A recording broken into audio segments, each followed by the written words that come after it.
Hey everyone, welcome back to another tutorial of TechQuest.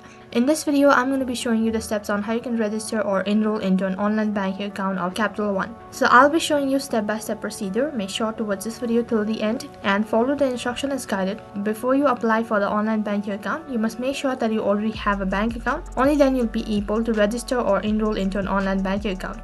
In order to register, first thing you'll need to open up your web browser, and you can use any web browser that is convenient for you.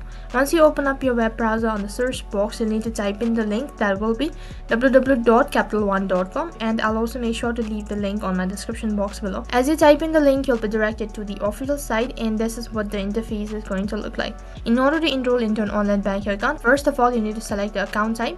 So you can see right on top you have a list of options such as checking and saving, and then you have business, commercial, and you can go through all of these information. So you need to select the account type accordingly, and once you're done selecting your account type, in the top right corner you'll be able to see sign in option. Click on it. As you click on sign in, next interface will be directed to the sign in page. If you already have an online banking account, then you'll be able to log in using your username and password. And if you don't have an online banking account, then you need to slightly scroll down, and right at the bottom you'll be able to see an option as set up online access. You need to click on it. As you click on online access, next interface will be directed to the enrollment page. So now you'll begin with the enrollment. First of all, you need to provide your personal information.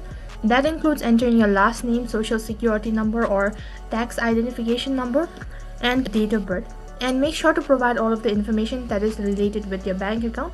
After you're done entering all of these information, click on get started, and then you need to provide your contact information. So for the contact information, you can either provide your phone number or an email address that is linked with your bank account. And once you're done providing your contact information, you'll be receiving an OTP for the verification.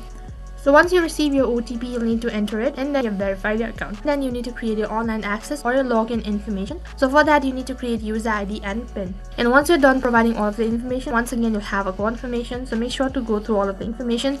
And if you're sure about it, tap on confirm, and then you've successfully enrolled or registered into an online banking account of Capital One. So that is how you can enroll into an online banking account of Capital One. That is all for this video. I hope the video was helpful. Make sure to like, share, and subscribe to our channel. Thank you for watching.